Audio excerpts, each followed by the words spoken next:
I heard the first time was 2 days ago when I went on 94.2, and it's the first time I heard it. So, I don't know. I mean, I'm sure it will. After a few times, it's nice.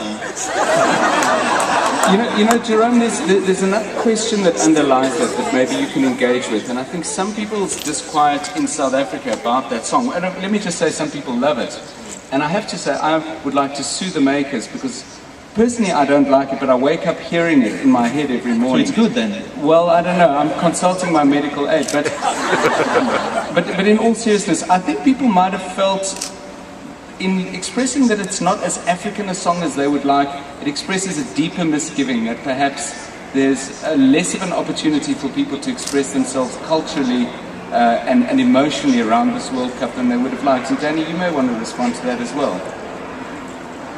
Danny, I think you've just been given a through ball. Or a hospital pass, I'm not sure which. I'm going to discuss it with Jerome offline. Okay. That means he likes the song. You say that he was thinking to sue someone because you have it here? Because it gives him a headache every morning. And that's what we talked about yesterday. Too much lawyers. Work for lawyers.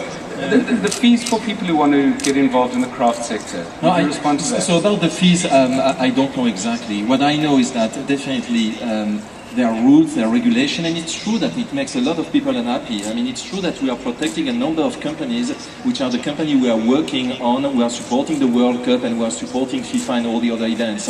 It's true that, I mean, we had always the same thing. I mean, we have it from the highest level. In Germany 2006, we had people who were complaining because we're bringing McDonald's when they are eating sausages.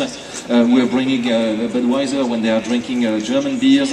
We are driving Hyundai when they are producing Porsche, Audi, Mercedes, and all the other cars. When we went, so it's an endless story, and I agree that unfortunately we have a system, a rights protection system, which means that we kick out, to be very clear, we kick out all people who are not involved in the organization of the World Cup. And they have no access to the stadiums, they have no access, and they can't sell their products around the stadium. And it's potentially, yes, a lot of business, but also what you have to understand is that we have to protect the way we can build our system, and our system is built on something where, even more in this world, which is quite a perturbed world, I mean, we have to be very careful on how we protect the people who are supporting FIFA, the FIFA World Cup and other events. All the people, they see how these companies are supporting FIFA and just the World Cup, which is the biggest commercial event. But I mean, they are supporting a number of things we are doing, a number of events we are organizing, which are non-commercial events.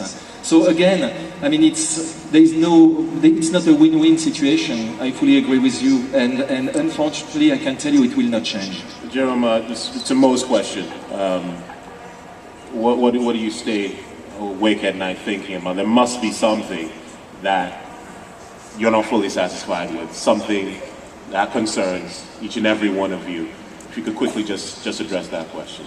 That we are satisfied on? No, you're not satisfied with. What keeps you awake at night? What keeps... Okay, no, let me ask that question differently, because you could get many answers to that question. With regards to 2010, that was Mo's question. I'm just joking. What keeps you awake, thinking, worrying?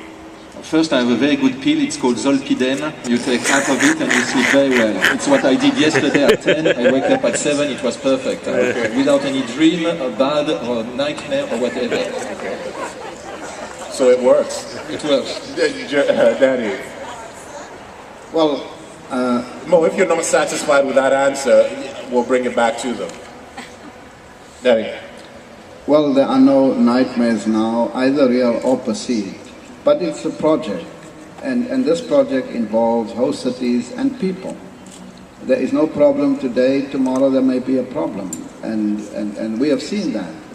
On the first day of the World Cup in France, and Jerome was there, the workers went on strike, and we arrived at Charles de Gaulle Airport, and Air France didn't take us. We went by train. There's Lucas. We lived in Vichy. And we had to go by train because Air France pilots went on strike. So these things, for now, we are sleeping, but it's a project, it's a World Cup, it's a platform for causes of all kinds, and you have to deal with this matter as and when they arise. For now, there's no nightmare, we sleep well. Okay, right, everyone's sleeping.